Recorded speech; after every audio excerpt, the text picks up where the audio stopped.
අභ්‍යාසය පළවෙනි ප්‍රශ්නේ කාමරයක දිග එහි පළල මෙන් දෙගුණයකට වඩා මීටර් x ප්‍රමාණයකින් අඩුවේ. කාමරයේ පළල 3 මීටර් වේ.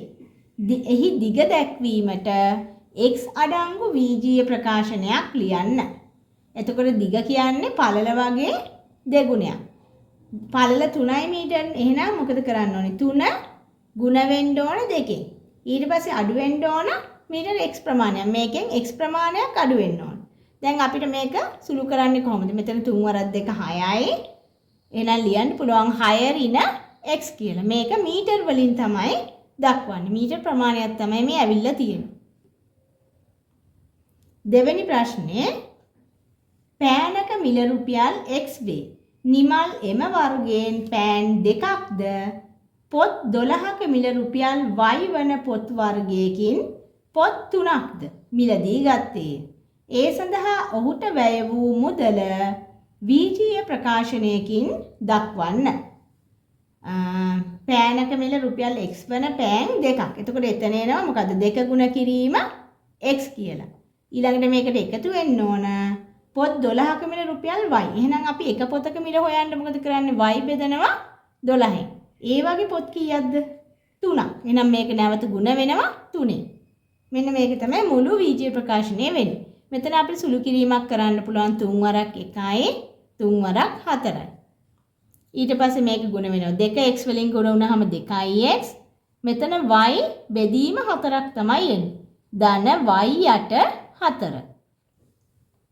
ඊළඟට තුන්වෙනි ප්‍රශ්නේ පහත දී ඇති එක් ප්‍රකාශනය වචනයෙන් විස්තර කරන්න. පළවෙනි කොටස 8 ධන y බෙදීම 2. 8ට එකතු වෙලා y වල හරි අඩක්. y දෙකෙන් බෙදුවාම එනාගේ තමයි 8ට එකතු වෙලා තියෙන්නේ. එහෙනම් අපිට ප්‍රකාශනයක් විදිහට ලියන්න පුළුවන් 8ට වඩා y වලින් හරි අඩක ප්‍රමාණයක් වැඩි අගය. 8ට වඩා y වලින් හරි අඩක ප්‍රමාණයක් වැඩි අගය. ඊළඟට දෙවෙනි කොටස 16 ඍණ a යට 3. a බෙදීම 3.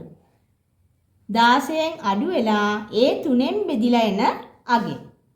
16ට වඩා a වලින් 3ෙන් පංගුවක ප්‍රමාණයක් අඩු අගය.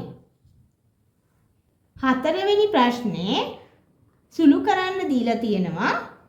පළවෙනි කොටස 8යි a ධන 7යි b. 8යි a ධන 7යි b. ඊළඟට ඍණ 3 ඍණ 6යි b ඍණ 2යි a. මෙතෙන්දී අපිට සජාතීය පද එක ළඟට ගන්න පුළුවන්. මොනවද සජාතීය පද කියන්නේ? එකම වීජීය පදයේ අඩංගු පද. දැන් මෙතන 8යි a සහ 2යි a කියන්නේ සජාතීය පද. එහෙනම් 8යි a ළඟට මම අර ගන්නවා මෙතන ඍණ 2යි a. ඊළඟට ධන 7යි b ලිව්වා. ඊළඟට ඒක ළඟට ගන්නවා ඍණ 6යි b. ඍණ 3 අවසානයේට ලියාගත්තා. දැන් අපිට මේ පද දෙක මුලින්ම සුළු කරන්න පුළුවන්. ඉස්සෙල්ලාම 8යි a ඍණ 2යි a සුළු කරනවා. ඊළඟට මෙන්න මේ පද දෙක සුළු කරනවා. මෙතන 8යි a ගෙන් 2යි a අඩු වුණාම මොකක්ද එන්නේ? 6යි a. 6යි a. මෙතන ධන 7 තියෙන්නේ මෙතන ඍණ 6. විශාලත්ව අතර අන්තරය කීයද? ධන 1යිනේ. එහෙනම් ලියන්න පුළුවන් ධන 1යි b එන්නේ. ධන 1යි කියලා අපි ලියන්න ධන b ලිව්වා නම් ඇති. ධන b. ඊළඟට මේ ඍණ 3 සුළු වෙන්නේ නැහැ. දෙවෙනි කොටස 6යි x ධන 5යි y. ඊළඟට ඍණ 6යි x ඍණ 3යි y. 6යි x ළඟට අරගත්තා. ඒකේ සජාතීය පදේ ඍණ 6යි x. ඊළඟට ධන 5යි y ළඟට ගත්තා. ඍණ 3යි y. දැන් මොකද වෙන්නේ? මෙතන එකම විශාලත්වයේ ලකුණ විතරයි වෙනස්. ධන 6යි x වලට ඍණ 6යි x එකක් කැපෙනවා. ඊළඟට මේ දෙක තමයි සුළු කරන්න ඕන. ධන 5 සහ ඍණ 3. සුළු වුණාම එන්නේ ධන 2ක්. එහෙනම් 2යි y තමයි මේකේ උත්තරේ එන්නේ. පස්වෙනි ප්‍රශ්නේ x සමානයි 7 x සමානයි 7 හා y සමානයි 3 වන විට පහත දැක්වෙන එක් එක් ප්‍රකාශනයේ අගය සොයන්න. පළවෙනි ප්‍රකාශනය 6යි x ඍණ 5යි y 6යි x ඍණ 5යි y.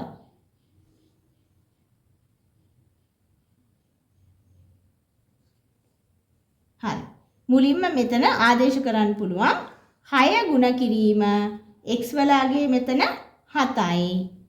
ඊළඟට ඍණ 5 ගුණ කිරීම y වලගේ වෙන්නේ 3යි. 6 වරක් 7 42යි. එකෙන් අඩු වෙනවා 5 වරක් 3 15ක්.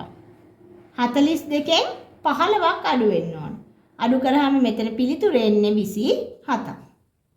ඊළඟට දෙවෙනි කොටස අපිට දීලා තියෙනවා බීජීය ප්‍රකාශනය 7යි x ඍණ 3 ඍණ 6යි y. 7 ගුණ කිරීම මෙතනත් x වලගේ ආදේශ කරන්න ඕනේ 7යි ඍණ 3 ඊළඟට ඍණ 6 ගුණ කිරීම y වලගේ 3යි. 7 වරක් 7 49යි. මෙතන ඍණ 3 6 වරක් 3 18යි. ඍණ 18ක් එන්නේ. දැන් ඍණ සංඛ්‍යා දෙක මම මුලින්ම එකතු කරනවා. 49 ඍණ 18ට 3ක් එකතු වුනහම 21යි. එහෙනම් 49න් 21ක් අඩු වෙනවා. 28ක් තමයි මෙතන උත්තරේ එන්නේ. 9න් එකක් 8යි 4න් දෙකක් 2යි. 6 වෙනි ප්‍රශ්නේ තම පුතා ඉපදෙන විට පියෙකුගේ වයස අවුරුදු 35කි. ඒකේ පළවෙනි කොටස පුතාගේ වයස අවුරුදු x වන විට පියාගේ වයස ලියන්න. පුතාට වඩා පියා අවුරුදු 35ක් වැඩිමල්. එතකොට පුතාගේ වයස අවුරුදු x නම් පියාගේ වයස වෙන්නේ ඒකට එකතු වෙන්න ඕන 35ක්. x දාන 35ක්. ඊළඟට දෙවෙනි කොටස මව පියාට වඩා අවුරුදු 4ක් බාලය. පුතාගේ වයස අවුරුදු x වන විට මවගේ වයස x ඇසුරෙන් ලියන්න. මේකෙන් අඩු වෙන්න ඕනේ. පියාට වඩා අවුරුදු 4ක් බාලය. එහෙනම් මේකෙන් තව 4ක් අඩු වෙනවා. x දර 35 අඩු කිරීම 4. මෙතන ලියන්න පුළුවන් 35න් 4ක් ගියාම 31යි. එහෙනම් පිළිතුර වෙන්නේ x දන 31. ඊළඟට තුන්වෙනි කොටස මවගේ වයස පුතාගේ වයසට වඩා අවුරුදු කීයක් වැඩිද? දැන් පුතාගේ වයස x වෙනකොට මවගේ වයස වෙන්නේ x දන 31. එහෙනම් අවුරුදු 31ක් තමයි වැඩි. මව පුතාට වඩා අවුරුදු 31ක් වයසින් වැඩි.